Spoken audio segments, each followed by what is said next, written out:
Le Castres Olympique recevait la section paloise samedi après-midi au stade Pierre Fabre. 7e la saison dernière et privé de phase finale, les Castrais retrouvaient enfin leur public dans des conditions estivales et dans un stade copieusement garni. Les coéquipiers d'Antoine Guillamon et de Rory Cocotte ont pourtant joué à se faire peur dès l'entame de match. 3e minute de jeu, longue chandelle tapée par le demi d'ouverture palois Zach Henry. Julien Dumora est gêné à la réception, le ballon est cafouillé puis récupéré par les Palois. De Cron tape à suivre.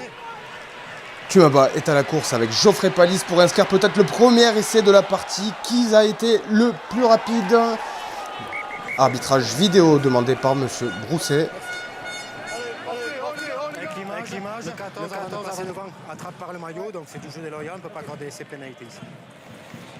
Et c'est refusé, mais première grosse occasion pour les hommes de Sébastien Piquet-Onès. 18e minute, pénal touche pour Ngawamo, le talonneur lobe son sauteur, mais Ben Rami Nurdapileta surgit à toute vitesse pour inscrire le premier essai de la rencontre.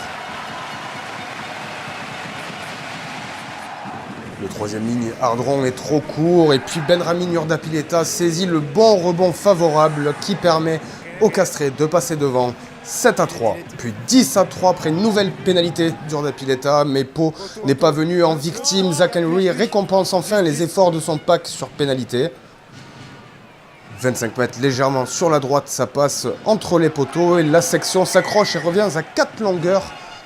Après une nouvelle pénalité inscrite par Urdapileta, Pau revient porter le danger dans les 22 mètres castrés. Les verts et blancs ne trouvent pas de solution dans la défense tarnaise. Santiago Arata ouvre pour Henry qui, 30 mètres face au poteau, claque le drop. Le ballon frôle le poteau gauche, mais l'ancien joueur de Leicester permet à la section de regagner les vestiaires sur ce score de 13-9 sous le regard médusé du staff castré.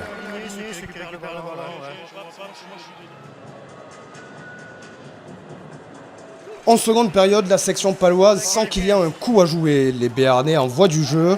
Et sur cette percussion au centre du terrain, les Castrés sont à nouveau pénalisés.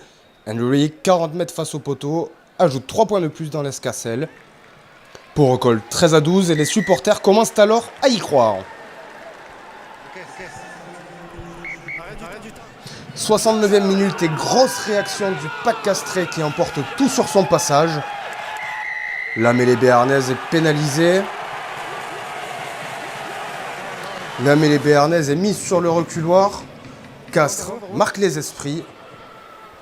Cocotte peut exulter. Et entrer à la place d'Urdapileta, Ben Botica enquille du bord de touche. Castres reprend 4 points d'avance, 16-12. Malgré une dernière frayeur, le CO s'impose dans la douleur, mais réussit sa rentrée devant son public du stade Pierre Fabre. Première victoire pour les coéquipiers de Rory Cocotte qui dispute sa dernière saison professionnelle.